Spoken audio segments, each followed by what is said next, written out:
Emily Shun, once affectionately called Jasmine by those closest to her, had always carried the delicate fragrance of that name in her heart. On the evening marking 5 years with Ethan, she stumbled upon a secret tucked away in the nightstand, a diamond ring, exquisitely crafted in the shape of a jasmine blossom. For a breathless moment, the world seemed to crystallize around that symbol, and she allowed herself to believe in the promise it might hold. But illusions, no matter how beautiful, are fragile things. As the night deepened and Ethan's absence stretched, a flicker on her screen caught her eye. A post from Lily, his junior colleague, tagged life. With trembling fingers, she tapped Ethan's voice, achingly familiar, filled the silence. "Will you marry me?" There on Lily's finger rested the same jasmine-shaped ring, its brilliance now mocking her own hopeful imagination. It didn't matter anymore. In 7 days, she would be in France, leaving this chapter behind.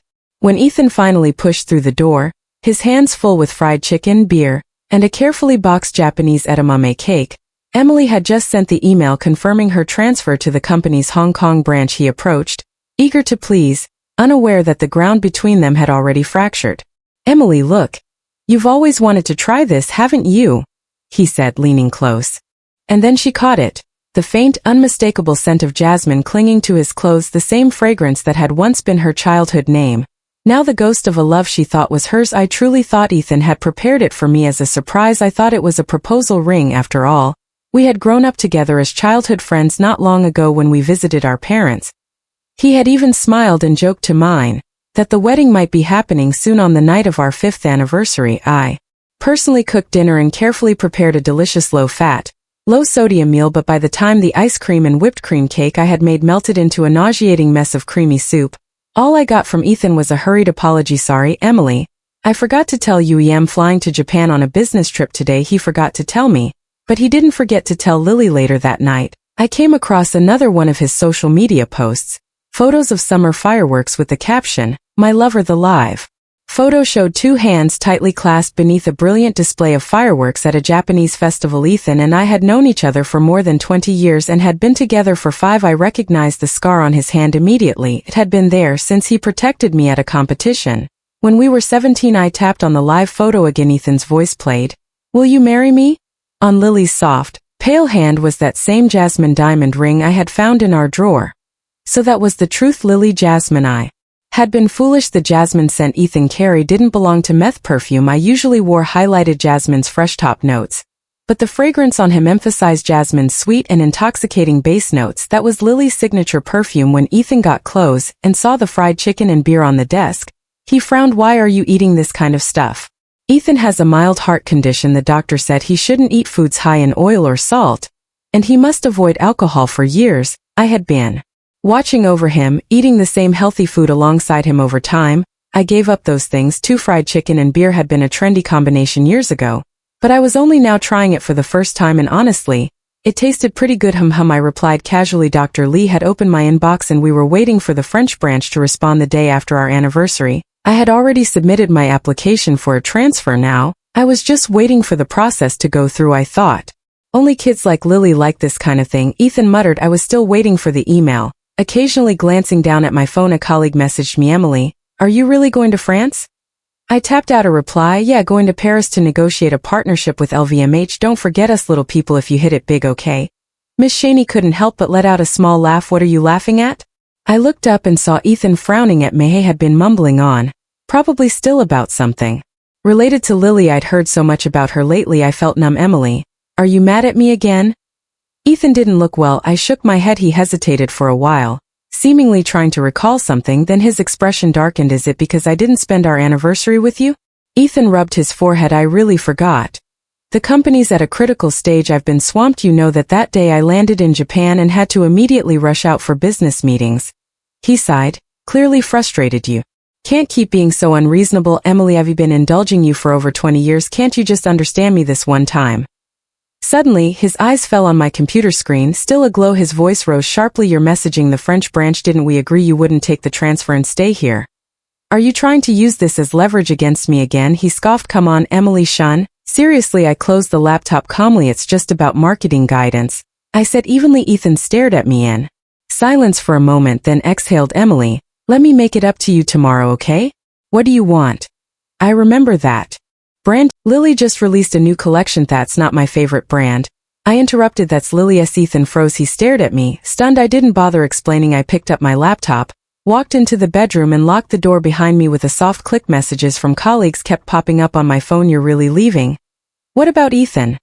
I hadn't told anyone about what happened between Ethan and Lily to all my co-workers. Ethan was still the perfect childhood sweetheart I grew up with on the island. The same Ethan who took me out to sea to watch fireworks on my 17th birthday when I accidentally fell overboard. He jumped into the deep ocean without hesitation. Without even a life vest to save me. I had panicked. Struggling wildly in the water, I left a permanent scar on his hand, but he never let go, not even for a second, until we were both pulled back onto the boat. He held me tightly, gasping for breath. His body reacting to the strain of his mild heart-conditioned seawater streamed down his face. One drop landing on me like a burning tear. It seared against my cold skin. In a hoarse voice, he kept calling my name. Emily. Emily. Back then, I thought we would love each other forever. That was before the name Lily came between us. It started as a chance encounter with his junior classmate working part-time as a salesgirl in a mall. They chatted a bit, then reconnected again. When both were invited to speak at their alma mater, one thing led to another, and they got closer. Ethan was very open about it. He even invited me to join them for a meal. Maybe I should have known something was off right then. For all these years, Ethan had always been strict about what he ate, lean, bland and healthy, yet just because Lily liked it, he chose a Korean barbecue place for the dinner. It was a reunion of their old classmates, full of lively conversations and inside jokes. I couldn't follow. The only person who looked at me was Lily, occasionally, cautiously, with a sharp and dismissive gaze. After dinner, Lily laughed, dragged us toward a decorative piano on the first floor of the mall. She begged Ethan to play with her. He couldn't say no, and actually sat down beside her to play Fear Eliza. The piano was terribly out of tune, but it didn't matter. Ethan had studied piano for over 10 years. His performance still sounded beautiful. But that was the moment I knew something wasn't right between them. I had heard Ethan play Fear Eliza hundreds of times before. Only this time, when Lily leaned in close, he hit a wrong note, just one, but fit it like a skipped heartbeat. A close colleague who was always perceptive seemed to catch on. They sent me a cute emoji to lighten the mood. Well, here's to your bright future, Miss Shun. The truth was I had already received an offer from the French branch before, but every time Ethan had talked me out of it. He didn't want me to be far from him. His career was rooted in this country. If I went abroad, we'd be in a long-distance relationship. He didn't think it would work. We had a huge argument over it. Your career matters, but mine doesn't. I asked. Ethan had looked at me in silence, his eyes full of delicate light. Emily, I love you. I don't want to be apart from you. After a long pause, he said, fine, I'll go to Paris with you. In the end, it was me who compromised. I turned down the offer from the French branch. Ethan had held me and said he'd take on more responsibility at home and help care for both our parents so I could focus more on my career. Emily, you're amazing, he said. You'll shine no matter where you are. My colleagues had felt sorry for Muhen. I declined the offer from France, but none of us expected that the day after our 5th anniversary, the branch office would reach out to me again. This time the request came directly from LVMH's liaison, asking specifically to work with me. It felt like fate was giving me a second chance, urging me not to let go. An email came in from the branch office. I opened it. Bienvenue Parmenis, bienvenue, notre équipe, welcome to our team. I stared at the few black French words glowing against the silver-white screen and booked a plane ticket. I would leave in 7 days. Destination, France. I messaged my co-worker back, wishing you a brilliant future. The next morning, Ninji rushed out early to go handle the paperwork at the company, but the moment I opened the door, I saw Ethan sitting in the living room. There were dark circles under his eyes and the whites were bloodshot. I ignored him and tried to walk past, but he blocked my way. Emily, you knew I went to Japan with Lily, didn't you? I glanced up at him.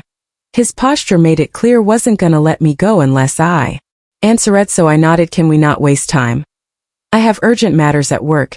His face darkened further. To be honest, I'd fought with him about Lily before, but every time Ethan would say, she's just a kid, why are you getting worked up over her? And yes, Lily was only a college sophomore. Maybe she really was just a kid to us, but that's exactly what disgusted me most. She's young. So are you? I thought maybe Lily didn't understand what she was doing, but did Ethan not understand either? Did he not realize what all those flirtatious messages meant? Or was he just using her naivety as a shield for his own guilt? I wasn't upset with Lily, I was upset with him. Ethan had no words to answer. He just looked at me with disappointment and weight in his gaze. Emily, you didn't used to be like this. People change, don't they? So do hearts eventually. Ethan promised he would never see Lily again. That there would be no more shady behavior. Please believe me, Emily. You've known me for 20 years, don't you know who I am? Turns out I didn't know at all when I first found that Jasmine diamond ring. I stared at it for a long time. I thought it was Ethan's way of proving his love. I wrestled with myself, wondering if I should forgive him and finally step into the happiness I dreamed of for so long. But then I saw that ring on Lily's finger, and when I heard Ethan's voice in that live photo, I couldn't stop myself from laughing. I laughed at how I had played the fool, waiting with hope for Ethan to turn around and love me again. It's not what you think, he tried to explain. Yes, I brought Lily to Japan. But that's because she's my junior. Her major happened to align with the business project he was handling. I brought her to learn. Was that wrong? There were tons of people involved in that project. Nothing happened between us. Emily, I didn't tell you because I didn't want to upset you. I was exhausted and didn't want to fight. Can't we stop this already?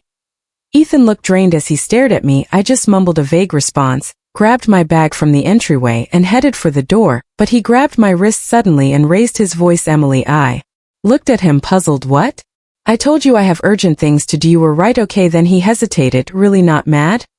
In the past, anything related to Lily would send me off. I'd argue, yell, refuse to let it go, but now I was just tired, too tired to fight, and that somehow made him more uneasy. I nodded, pulled my wrist from his grasp, turned around and opened the door without a second of hesitation. Then I walked out. I arrived at the office to hand over my duties and process the paperwork. The day was a blur. I barely had a moment to catch my breath. Just as I finally sat down to take a break, I noticed a food delivery had arrived. It was a cake Ethan had ordered for me. I had a sweet tooth since I was a child, and this was from my favorite shop, the Green Tangerine Jasmine cake. 5 years ago, Ethan had chosen that very Placido. Confess his feelings to me before the confession. He'd spent a whole month learning how to make the Green Tangerine Jasmine cake from the shop owner. When he finally brought it out to me, he had said, Emily, I hope there's no bitterness between us, only sweetness. I had laughed and smeared cream on his face. Your sweet talk is so cheesy. Staring at the cake now, I felt myself drifting. How had Ethan and I come to this point where everything had changed? There was a card on the cake box. Don't be mad, Jasmine. Back then, Ethan often used my childhood nickname Jasmine, but I remembered clearly after his last speech at school, he came home completely drunk and collapsed on the sofa. He didn't even open his eyes until I went to help him. When he finally looked at me, his eyes were unusually bright. That night, I smelled a sweet jasmine fragrance on him. He called me Jasmine, the only Jasmine I'll ever have in this life. My ears had gone hot. After all, we'd been childhood friends for more than 20 years, and we dated for 5. He rarely said things that corny, but that night they held me and repeated it over and over, reminiscing softly, telling me how much he loved me. Laughed and shoved him lightly, eventually helping him to bed. I bent down to tuck him in, but then I heard a word that turned my blood ice cold. Lily. I lost my appetite. I fought with Ethan that night, shouting at him until he swore over and over that he had said Jasmine, not Lily, that he had slurred because he was drunk, that I was too tense, too sensitive, and blew it out of proportion because I was always on edge about Lily. He swore to the heavens if I was right and he had lied. He hoped for lightning to strike him dead. It was only after that we barely moved past it, but from then on, I couldn't bear to hear him call me Jasmine again. I casually tossed the cake into the trash. A message popped up from Ethan on WeChat. Emily, stop making a scene. Lily and I aren't what you think. You're letting your jealousy twist everything. I'll come pick you up after work tonight. Let's make up for our anniversary dinner at that restaurant you mentioned. I didn't take his word seriously, and it turned out I was right. Not toy. Stayed late at the office. By the time I wrapped up, it was already dark, long past normal hours. There was no sign of Ethan. I checked my watch, frowned, shut down my computer and rushed downstairs toward the mall. I'd booked my flight the night before. In 6 days, I'd be heading to France. I needed to pick up some essentials, but when I walked out of the basement-level supermarket, my arms full of shopping bags, most of the stores on the first floor had already closed. The mall was dimming for the night. I turned my head and saw Ethan and Lily. At first, I almost didn't notice. I only glanced over, thinking the two figures by the jewelry counter looked familiar, but then I recognized the cake box on the counter. The same distinctive packaging from that dessert shop where Ethan first confessed to me, the same packaging that had arrived at my office just this morning with the Green Tangerine Jasmine cake. And now an identical box was sitting right there. I looked up. The jewelry store's name was also familiar. It was the same place Ethan had bought that Jasmine diamond ring. So this was it. I checked the timestamp on the receipt and realized it all made sense now. That ring had brought them back here. The jewelry store was about to close. The lights were dimmed, with just one spotlight shining directly on Ethan and Lily under the overhead light. Ethan's features looked deeper, more defined, More affectionate, that boy who once grew up with me by the ocean breeze had now become a man. The white shirt was replaced by a tailored black suit. Lily was wearing a store associate's uniform, and she was personally pinning a sapphire brooch onto Ethan's lapel like a slow-motion scene from a movie. The two of them inched closer to each other. Lily looked up. Their breaths mingling, the tension between them had crossed the line. It was Ethan who first lost control, grabbing Lily and kissing her hard on the lips one by one. The lights in the mall went out, leaving only the one above them glowing like the whole world had faded away and only the two of them. They kissed, completely lost in each other. Snap. The sound cut through the silence like a crack of thunder. The plastic bag in my hand had torn and everything inside spilled across the floor. Ethan jolted and spun around like he'd been shocked awake, and saw me standing there in the dark. Emily, I calmly pushed open the glass door and stepped inside. "Hi, miss," I said, turning to Lily without even looking at Ethan. "Can you give me a shopping bag?" Her lips were glossy, her face burning red. "Ethan and I truly love each other." I nodded. "Sure, but I need a shopping bag. If you won't give me one, I can go report you to mall management for unprofessional conduct." Lily was so angry. Tears began rolling down her cheeks and all I could think was, shouldn't I be the one crying right now? Why was she crying? I hadn't even shed a tear. It was only then that Ethan seemed to fully snap back to reality. His hand reached for mine, fingers trembling slightly. He always did this whenever he made me angry. He'd act pitiful and gently tug at my fingertips, softly calling my name. Just like now, I turned away, grabbed the cake off the counter and slapped him across the face with it. The cream splattered across his face, smearing his sharp, handsome nose. It dripped down his black suit, staining the delicate sapphire brooch Lily had just pinned on him. Ethan stared at me, stunned. Eyes wide, I looked him straight in the eye, struggling to steady my breathing, trying to keep my voice even. "Ethan, this is why we're done," Lily screamed, and ran out from behind the counter, frantically trying to wipe Ethan's face with tissues. "How could you do that to Ethan?" I stepped past her, walked behind the counter and quietly began picking up the things that had fallen on the ground. I stuffed them into a new bag. 6 more days and I'd be in France. I'd never have to see any of these people again. Ethan shoved Lily aside and rushed toward me, grabbing my wrist. "Emily, it's not what you think between me and her, it really isn't." I yanked my arm back, clutching my things, my voice shaking as I fought to stay composed. "Don't touch me, you disgust me right now." He followed me all the way to the mall's entrance, looking utterly wrecked.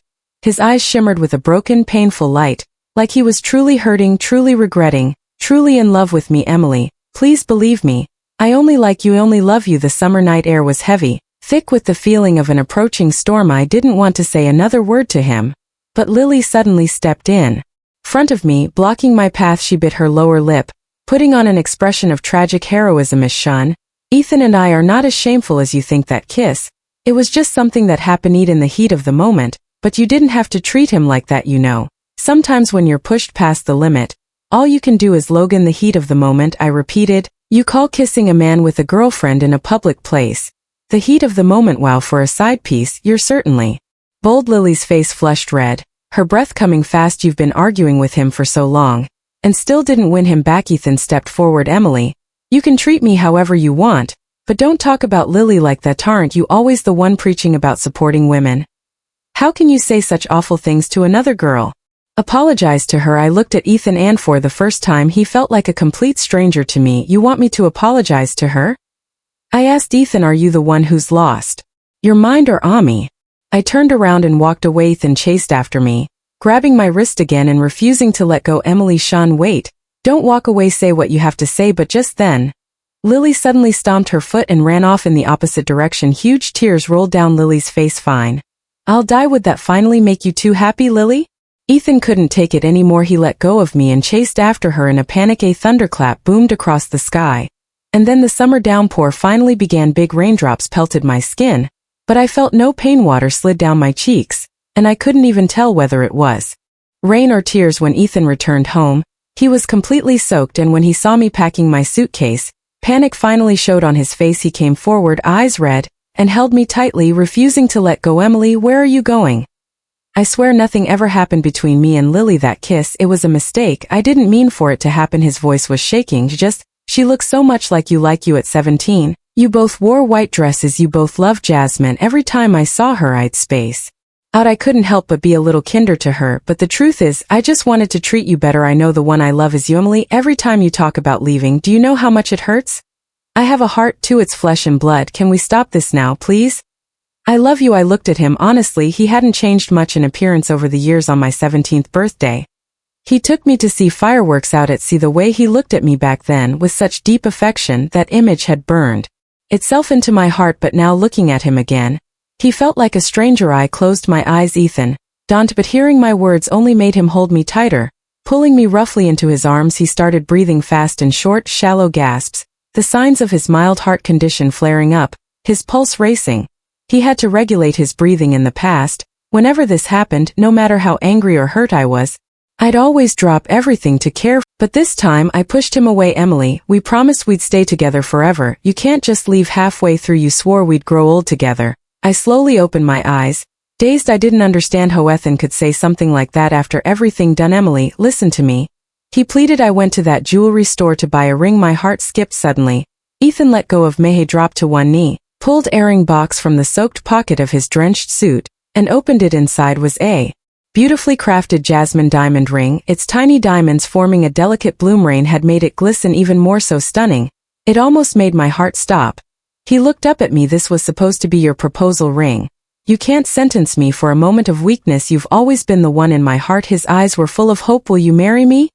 In that moment, his voice matched the one from the live photo in his social feed, the exact same voice that had asked Lily, will you marry me? My mind buzzed loudly. Suddenly, my ears rang and a sharp, shrill sound exploded in my head. I stared at the Jasmine ring once worn by Lily, and couldn't help but picture the image from his feet. Two hands clasped tightly beneath ASCII of fireworks at the Japanese summer festival. I had seen that scene. Too, the fireworks had streaked across the night sky like shooting stars, bursting into dazzling light, and reflecting on the shimmering ocean below like countless pearls falling into water. In that moment, it felt like the world had faded away, leaving only the fireworks and the sound of waves lapping against the boat. Back then, I had looked at Ethan beside me and my heartbeat had softened, sinking with each explosion in the sky. It had felt so full of love, but never in my wildest dreams did I imagine that the man I loved would one day stand under fireworks with someone else holding her hand the same way, and worse, would offer me the same ring he once gave her. I let out a quiet laugh. The dam finally broke. I lowered my head into my hand, propping my forehead up, and laughed uncontrollably. I laughed and laughed, and as I did, tears silently slid down the corners of my eyes. Emily, Emily, what's wrong? Don't scare me. Ethan tried to pull me into his arms, but I shoved him away. I stumbled back 2 steps and hit the corner of the table. A display stand of anime merchandise toppled off the edge and fell to the ground. It was from a popular franchise I'd loved for years, a collaboration I'd once adored. Ethan had given it to me after one of our fights over Lily, a peace offering. I had liked that series since way back, but Ethan always said it was childish, never interested in hearing me talk about it. So when he gave me that gift, I was genuinely happy. I'd even jumped up and kissed him on the cheek. But then I saw Lily's social media post and realized she liked that franchise too. She was the one who made Ethan stand in line for 3 hours just to get that merchandise. The trip to Japan, it wasn't a coincidence that franchise's main theme park was there. It was her dream pilgrimage. The gift Ethan gave me was just whatever was left over after he picked for her, and I, like a fool, believed it was a token of his love. I even placed it proudly on my desk, thinking I'd see proof of his affection every day. I thought that after more than 20 years together, we were like family. Even if the romance faded, there should have been friendship or some kind of bond left. So why was Ethan capable of stomping all over my heart like this? He held me tightly. Emily, please don't be like this. I really went to that jewelry store to buy you that ring. The person I want to spend my life with has always been you. Lily was just a detour. She just happened to be the one holding the ring first. Emily, don't leave. Marry me. Okay, I heard myself say softly. Ethan loosened his grip and stared at me like he couldn't believe it. Emily, you're saying yes? I kept my face expressionless and nodded. I never planned to leave, just wanted us to go back to the island and see the fireworks one more time. That's where I want you to propose. You know how much that place means to me. His face lit up like a boy getting the answer he dreamed of. You rushed to agree as if afraid I'd change my mind. Yes, we'll go back tomorrow. I looked at him. On one condition. You can't see Lily again. He didn't even hesitate. I swear, Emily, it was all just a stupid mistake. I already made things clear with her. We won't see each other again. But I couldn't help remembering what I'd just seen posted on the anonymous confession wall of Ethan's alma mater. A photo of him and Lily kissing in the rain. The caption had joked that today's rain was heavier than the day Yiping begged her father for money, and still there's a couple making out by the lake. Must be true love. So that was what Ethan called making things clear, and now he held me like I was some priceless treasure he thought he'd lost and miraculously found again. My Emily. He whispered like I was the simplest and most sacred thing in the world. So simple, too simple, and that's why I knew he couldn't do it, because Ethan had never been able to say no to Lily. It was as if we'd rewound to the honeymoon phase again. Ethan stuck to me like glue, refusing to leave my side, but I was already checking text alerts from the airline counting down 5 days left. Ethan announced our engagement to all our friends. He even posted a high-key photo on his social media. Me wearing the Jasmine diamond ring. His friends, still single, flooded the comments with dramatic, "Someone hug me, I'm crying. I told my parents I'd gotten a promotion and was transferring to the French office. 4 days left." Ethan cooked dinner himself and served it proudly. I passed all my work files to a close colleague and asked him to help wrap things up. 3 days. Ethan was thrilled to see I had reorganized all the gifts he'd ever given. May hugged me so tightly that his hot tears soaked my shoulder. "Emily," he whispered, "we've been with each other since the day we were born, and we'll stay together until the very end." 2 days, I threw every gift Ethan had ever given me into the dumpster downstairs. The security guard, an old uncle who knew us, asked if he could take them. I smiled and said yes. Last day, Ethan helped me pack, chatting excitedly the entire time. "What should we bring back for your parents from the island?" "I remember your mom loves shrimp paste. Do you remember that little shop at the end of your street? The one where we used to buy it. You ate so much as a kid, you got sick and I had to carry you to the hospital," he said, laughing. I nodded and gave a few casual responses, staring at the computer screen, sorting through files. When I unlocked my phone, Lily's Weibo post popped up. "Oh, so I'm just whipped cream now. Something you can use to smooth things over. My boyfriend was 30 minutes late picking me up from class today. So annoying, but my roommate said he's too handsome to stay mad at. She's right, watching him act melts all my anger. Love is like yeast. I'm a fluffy loaf of bread. I've been craving my boyfriend so badly. He finally brought me bread from my favorite bakery, the one his sister loves, of course. He still loves me the most. Hope the perfect sister dies soon. No offense. She's sick again. Boo." Who also didn't manage to get the merch I wanted, but at least my boyfriend ditched work and his annoying sister to come bring me the merch anyway. "I love him so much. I'm still sick, but my boyfriend took me home." Lily wrote, "I fell asleep in a pile of his clothes surrounded by his scent. If you get it, you get it. It's like an omega nesting, audio and video all ready to go.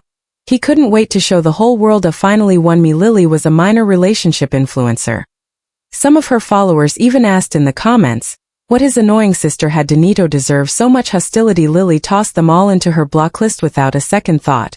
The truth was, on the day Lily got sick, I was sick too. That morning I'd gotten up hoping Ethan would make me a bowl of wontons. He always did when I was sick ever since we were kids, but that day he brushed me off, said he was too busy, and rushed out the door, without even pouring me a glass of water. Later, I dragged myself through a work trip still unwell, and when I got home, the scent of Jasmine perfume, not mine, hung in the air. I saved the final version of my files to my phone. Ethan came over and hugged me from behind, burying his nose in my hair. "Have you been working so hard again? Why not just quit?" "I'll take care of you." I scheduled the documents to auto-send and didn't answer. There had been a knock at the door earlier. Was that a delivery guy? He asked. Seemed like an international package. I looked up. Ethan was immersed in his own happiness, but deep in his eyes, I saw a flicker of unease, fear, maybe even guilt he didn't dare name. I smiled to myself. Ethan had lied to me so many times. Why shouldn't I lie to him once? "Yes, just shipping some documents to the French office." I said. "I need to head to the company for a bit. Can you finish packing the suitcase in the living room?" After mailing the Express International package, I went to the office to sign a few final documents that required me to be there in person. That's when chaos erupted in the lobby downstairs. Willie had come to my office. "Emily Shun, what the hell was that post on your story supposed to mean?" she shouted, hair messy, her voice frantic. "You knew I wore that ring. You heard him propose to me. How could you still accept his proposal with that same ring?" I smiled politely. "It's exactly what it said. Ethan is proposing to me tonight, during the fireworks over the sea. Sorry to disappoint you, Miss Lily. Are just a catalyst in our relationship." I added, "So thanks for that, Ethan, and I will be very happy." I waved casually, signaling the security guard toes. "Court the increasingly unhinged woman out," Lily screamed as more of my co-workers gathered, drawn by the commotion. "You'll see, Emily Shun. He proposed to me with that ring. I'm the one he loves. I'm the one he's going to marry. I know that post was meant for me." She kept going. "Ethan explained everything to me. You're just the salesgirl who helped size the ring.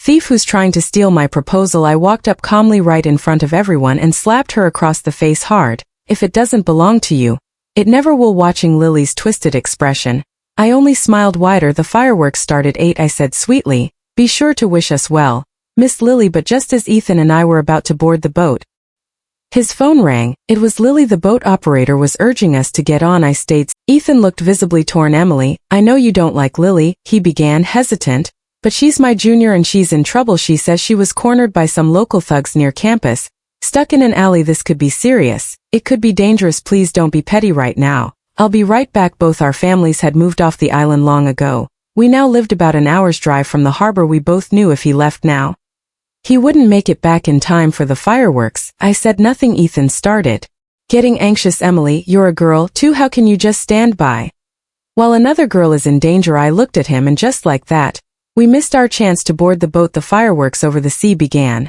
The surface of the ocean was painted a deep, vivid blue under the moonlight, shimmering gently with a loud boom. A firework exploded in the sky, like countless stars suddenly falling and scattering their brilliance across the world. Go, I said suddenly. Ethan froze. What? I repeated. I said, go. He stood there stunned for a beat, then almost bolted toward the car, scrambling to start it. I watched his silhouette illuminated briefly by the next burst of fireworks, and inevitably my mind wandered back to when we were students. He used to run toward me like that too, but I never saw his back then, only the face that came running toward me. Goodbye, I mouthed silently to the Ethan of 17, the one who once ran to main the car. Ethan seemed to sense something. He suddenly turned his head to glance back through the window. I could tell just for a second he hesitated. The car slowed a little, but then he mouthed something. I'll be right back. The accelerator was pressed. The car sped up and disappeared off the island. The fireworks kept going. Each one burst in the black sky with a deep echoing boom, blooming in the darkness. Then they sank into the midnight blue sea, fading away after the final firework disappeared. I made my way to the airport. There were 2 hours left until my flight destination, Paris, France. As Ethan drove away from the island, a strange panic settled in his chest, hard to name, harder to explain. The sound of the fireworks echoing behind him made it worse. When he turned and looked back through the rearview mirror, catching just a glimpse of Emily through the glass, it hit him at full force. He wanted to get out, to run back, to hold her in his arms and slip that Jasmine diamond ring onto the finger of the girl he'd loved since childhood, to be with her forever. But his phone rang again. It was Lily. She was crying. Ethan, where are you? Come help me, please. I'm scared. I need you. I can't do this without you. So he gritted his teeth and stepped harder on the gas, speeding toward her. Lily's still so young, he thought. Of course she'd be scared in a situation like that. Emily's strong now, he told himself. She doesn't need me to worry about her anymore. The truth was, the first time he met Lily, he had been shaken. The scent of jasmine had surrounded her, and for a split second he thought he was seeing 17-year-old Emily again. 19-year-old Lily reminded him more of that version of Emily than 27-year-old Emily ever could. You're here, Lily sobbed as she threw herself into his arms. But Ethan quickly realized nothing she'd said was true. There had been no danger, no alley, no thugs. At first he was genuinely angry. Then Lily looked up at him with tear-streaked cheeks. Her white dress fluttered lightly in the damp evening breeze. It was jasmine season. The rain had just stopped, and the post-storm jasmine scent was stronger, sweeter. He sighed, defeated, and opened the passenger door for her. She climbed into the car and he gently comforted her, patting her back softly. It's okay, I'm here, don't be scared. Her rain-soaked dress clung to her, and her silhouette showed faintly through the fabric. The air inside the car grew warmer, heavier. Didn't know who leaned in first, but soon lips met. Their breath turned hot and shallow. Whatever fragments of clarity Ethan had left began to dissolve. Emily's going to be mad, he thought. Somewhere in the haze I promised her I wouldn't see Lily again. But when Lily's warm tears landed on the back of his hand, she whispered, but I love you, Ethan, I love you so much it hurts. And he couldn't hold back anymore. The car rocked gently in place inside. Everything blurred, intention, guilt, desire. Then, just as Ethan was losing himself in it all, he noticed a sudden flash of white light outside. He looked up. A crowd of students had gathered around the car, phones raised, whispering to each other and taking videos. My God, it really is them. So the campus wall rumors were true. I knew it. He's from the business school. I've got screenshots from his social media. Too, didn't she just post about going abroad with her boyfriend? You could even hear him proposing in the background of her live stream. Turns out she's the other woman. Wow, isn't that Ethan's car? He and I trained under the same mentor. I've even met his girlfriend. She's so calm and capable, I swear. How does someone like him not treasure a woman like that? Ugh, men just scum. It felt like something exploded inside Ethan's head. He couldn't even remember how he'd calmed down the shaken Lily or how he'd gotten out of the car to question the students crowding around. He remembered was what came after he saw everything in his alma mater's anonymous confession page. Every detail of his betrayal with Lily. Photos, audio, videos. The captions were clear, concise, powerful. It was unmistakably Emily's style. Now 27, professional, sharp. His phone slipped from his hand and hit the ground with a loud clack. It felt like the blood in his entire body had frozen. Turning to ice in a frenzy, Ethan pulled Lily from the car, floored the accelerator and raced back toward the island. The drive took an hour, but by the time he got there, the fireworks were long over. He couldn't reach me. His calls went unanswered. Emily, Emily. He muttered, no way, this can't be. Told himself we were childhood sweethearts, that I loved him more than anything, that I was just angry. That all he had to do was sincerely apologize and I'd come back to him because I was Emily, his Emily, the girl who once gave up a dream job abroad just to stay by his side. A sudden sense of dread stabbed through him. He pulled out his phone, frantically trying to check my flight details, but his hands were shaking too badly. The phone slipped, bounced off a seaside rock and slid down without hesitation. Ethan jumped after it, twisting his ankle on the landing but not caring, limping. He picked it up, then he saw it, the flight information confirm check in Emily Shen, destination, Paris, France. Departure in 1 hour. Summer rain came pouring down thick and heavy. Ethan ignored the pain in his chest, the symptoms of his heart condition flaring. He ran red lights, speeding toward the airport, calling me non-stop the entire way. I never picked up until once when he used the work phone numbered, recently registered for company business. The call went through. He shouted, panicked voice cracking, Emily, where are you? He was just a few hundred meters from the airport. The roads were slick with rain. He didn't notice his tires hydroplaning until it was too late. The car spun out and slammed hard into a roadside tree. His chest flared with sharp pain. Another driver passed by, scolding him. What the hell, man? Are you trying to get yourself killed flying through here every night like you've got a death wish? But Ethan had no time. He threw open the door, ignored the throbbing pain in his leg and ran toward the terminal, stumbling with every step, still clutching the phone. His voice trembled as he begged into the receiver, Emily, please, where are you? Don't go, don't leave me. Rain filled the streets, puddles turning into ponds. Drops beat against him like stones, but all he could hear was the automated voice in the background in the other end of the call. Final call for the flight to Paris. Passengers, please proceed immediately to gate 4. Click. The call was disconnected. Ethan stood there stunned, soaking wet. The rain poured relentless. The flight hadn't been delayed. It was as if even the heavens were urging Emily to go. When he finally returned home, he was struck by how empty everything felt. He remembered they'd packed for the trip back to the island, that's why there had been luggage, but now he realized Emily had packed way more than a short trip required, and in his excitement, he hadn't noticed. He ran from room to room, opening every door, checking every closet. All of Emily's things were gone, even the gifts he had given her. Every single one had disappeared, not a trace remained. It was as if she'd never lived there at all. Ethan collapsed into a chair, completely drained. A hollow emptiness spread through his chest, leaving him struggling to breathe. The tide of sorrow surged endlessly toward his heart, and all Ethan could do was stand there powerless, letting it swallow him whole. Only then did he realize back on the day he ran into me at the mall, I had been carrying all those shopping bags filled with travel essentials. So I had already made up my mind to leave. When I landed in Paris, I dove straight into the whirlwind of work handover. For the time being, I stayed in a temporary apartment that a colleague had arranged for me. Eventually, I found a beautiful home of my own. Sunlight streamed through the floor-to-ceiling windows, casting warm light on the intricate patterns of vintage furniture. Dust drifted lazily in the air, settling on the blooming jasmine flowers on the table. Colleagues came by with wine and champagne to celebrate my new place. Regard, Mabel.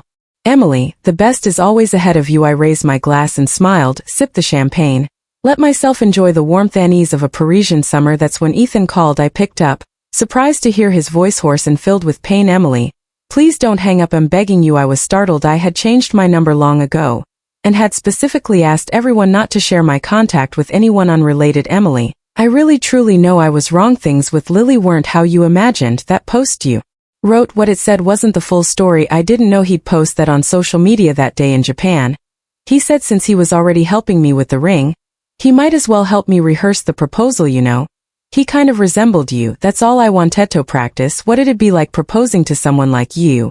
That's why that photo exists. You can't just give up on me like this, it's not fair. His voice cracked, restrained but raw with pain. I didn't say a word, so we kept talking, didn't we? Promise. each other back when we were kids that no matter what happened we'd never leave one another. Finally, I let out a soft laugh. He panicked instantly. Emily, why are you laughing? I waved off my colleague, Eva, who was looking at me with, I'm fine. I looked at my reflection in the glass. Even I didn't expect to see such coldness in my ownies. I thought I'd be sad. But apparently Ethan had already drained me of every last bit of love I had left. The truth was, Ethan was never that great. He just looked perfect inside the memory I created. It was my love that made him shine. Now that the glow was gone, I finally saw him for what he really was, ordinary and deeply selfish. I exhaled quietly. Ethan, I said I wanted to hate you, but then I realized even hating you would be a waste of time. We've known each other for 20 years.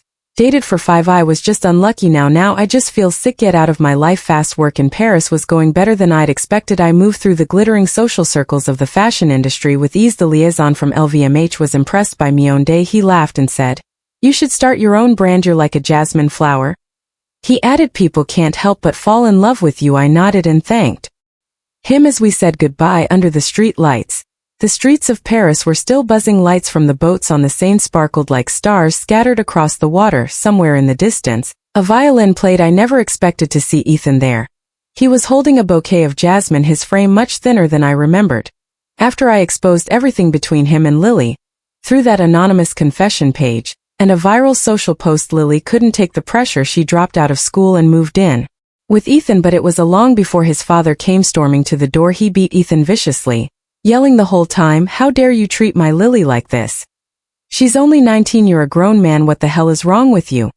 After the beating, he tried to drag Lily back home, but Lily refused to leave. She clung to Ethan and sobbed, we're really in love. I love him. A neighbor caught the whole scene on video and uploaded it online. The internet did what it does best, pieced together the whole story.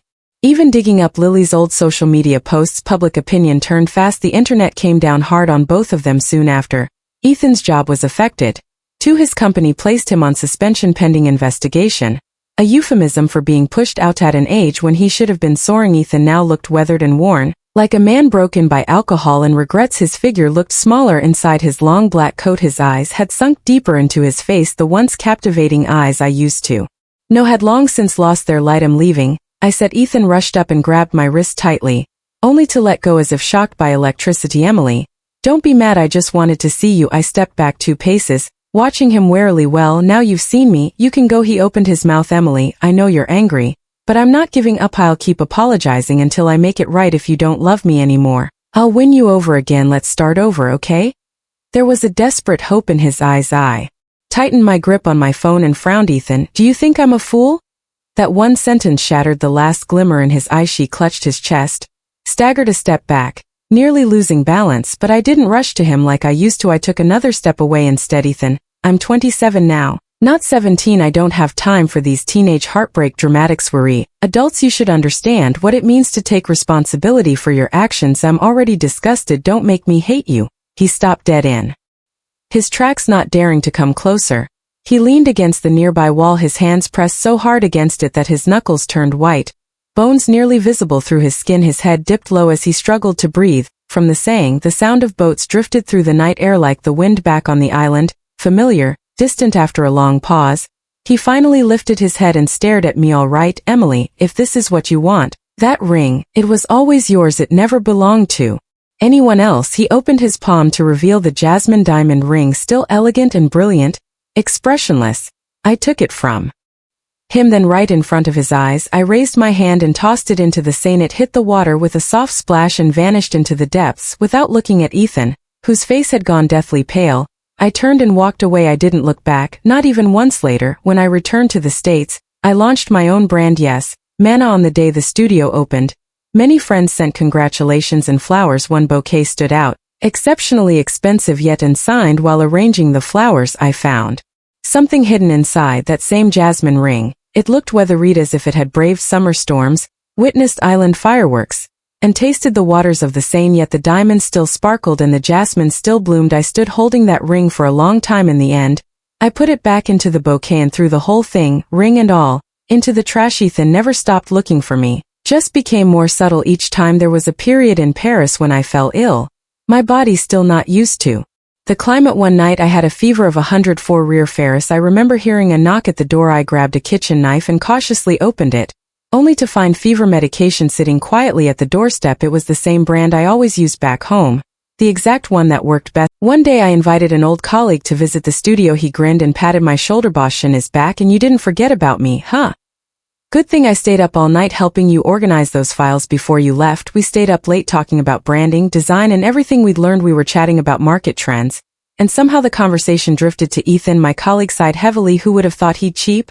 You have no idea after I saw that video of him tangled up with that side chick, I was so disgusted I couldn't eat for days." "Emily, karma's going to get him." I took a sip of the sparkling wine he brought and smiled faintly without saying a word. I didn't expect those words to become reality the next time I heard about Ethan. It was that he was gravely ill. He had always had a mild heart condition. He wasn't even supposed to swim, let alone dive, but for some reason, after leaving his job, he moved back to the island and started diving regularly. At first, his parents were deeply worried, but he assured them it was supposed to help his condition. Maybe it did help for a while, but just before the grand summer fireworks show over the ocean, he dove deep and suddenly had a cardiac episode. The fireworks were too loud, drowning out his cries for help. By the time the diving coach realized something was wrong and got him to the hospital, he had already stopped breathing after several rounds of emergency resuscitation. He was barely brought back. It was only then that his parents realized he had been drinking heavily and staying up late every night, deliberately wrecking his health. Even if the dive hadn't triggered the episode, his body was already too damaged. When Mom called, her voice was full of worry. "I don't know if Ethan will ever wake up again. His dad's eyes are swollen from crying, and that boy, why on earth did he have to go diving on that particular day?" "Emily, that was your birthday, wasn't it? I came home from your celebration and heard about what happened with the Liu family. It scared me half to death. You have to come with me in a couple of days to the goddess temple top. Ray, this is too terrifying." I was so stunned, I didn't really register what she said. After that I just mumbled a few responses. "Bookmark. Go back." Then she hesitantly asked, "Are you going to visit him?"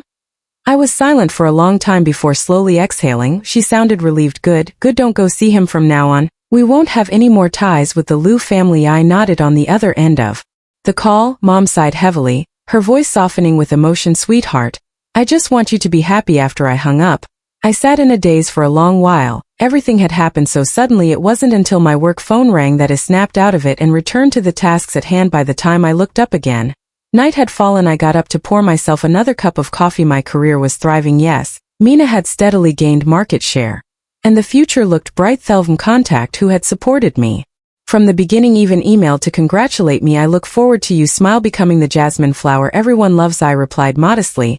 "You flatter me." To which he teased, "You really have no ambition now." I was so busy that I barely had time to sit down. Even when I was exhausted, I had to keep going. Coffee became my lifeline, but as I stood, my elbow knocked a greeting card off the desk. It was a postcard from my French colleagues congratulating me on the success of my studio. The front showed a beautiful view of the Seine, and on the back, written in flowing French script, it read, "Rigard Emo la meilleure tours avenir." Look, Emily, the best is always yet to come. Bonus scene. Ethan's perspective. The last time I saw Emily was on a snowy day in Paris. The Christmas lights along the Champs-Élysées sparkled like stars. Storefronts were exquisitely decorated with dazzling holiday gifts and ornaments. It felt like the whole city was celebrating Christmas. The air smelled of roasted chestnuts and warm mulled wine. I waited in that winter Paris for 3 hours before finally seeing her come out of the office, chatting and laughing with her colleagues. Winter was no season for Jasmine to bloom, and yet she was more radiant than ever, poised, graceful, effortlessly stunning. There could be thousands of jasmine flowers in the world, but there was only one Emily Shun, and I watched her greedily like she was the last light in my collapsing world. She had grabbed a cup of hot cocoa from a street vendor and John to catch up with his co-workers, laughing and chatting his way toward the future. 17-year-old Emily had been like that too between classes. I used to stand by the classroom window watching her bounce around, joking with friends. Maybe she never really changed. Emily had always been Emily. 17-year-old Emily was Emily. 27-year-old Emily was still Emily. It's a shame I didn't realize that the day I first met Lily. That day Emily and I had a fight. She said I was too self-centered, too stubborn, no longer putting our relationship above everything else like I used to. She stormed out of the house angry, and I, frustrated and confused, went to the jewelry store to pick up the jasmine diamond ring that had been meant for a proposal. Have to admit, the moment I laid eyes on Lily, I panicked. She was wearing the ring. The jasmine design brushed gently against her delicate fingertips, mingling with the soft jasmine scent on her body. In that moment, she reminded me so strongly of the Emily I had loved most. 17, innocent, vibrant by the time I realized what I'd done. Lily and I had already grown too close. Some friends started to notice, one even warned. "Medhat girl doesn't look much like Emily. Don't dig yourself deeper. We all admire what you and Emily have. If she finds out, she'll never forgive you." But I brushed it off. What did they know? Had they ever known the 17-year-old Emily like I had? Only I knew how much Lily resembled her in Japan. When Lily suddenly suggested rehearsing a proposal, I knew she had her own little agenda, but I couldn't bring myself to When I slid the ring onto her finger, fireworks lit up the sky. She wore a white dress, smiling at me, and before I knew it, I said the words, "Will you marry me?" I never imagined Emily would see that post, see that photo, never imagined she'd leave so decisively, head to Paris without looking back. Not even for a day. I went to her office, shamelessly asked her co-workers for news of her. One of them glared at me, tears in her eyes. "Ethan, what you did to Emily, karma's coming for you." I still didn't take it seriously. I thought Emily and we were childhood sweethearts. She'd forgive me. We were meant to be, until I saw her throw the ring into the Seine with her own hand.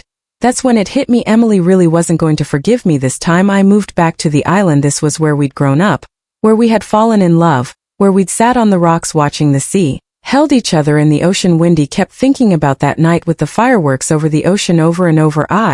If I had stayed, Emily have stayed too, given up Paris and stayed for me. But I never got an answer. On her birthday, I sent her a gift. Unsurprisingly, she returned it. She didn't want anything more to do with Medhat Day. My diving coach said the conditions weren't good.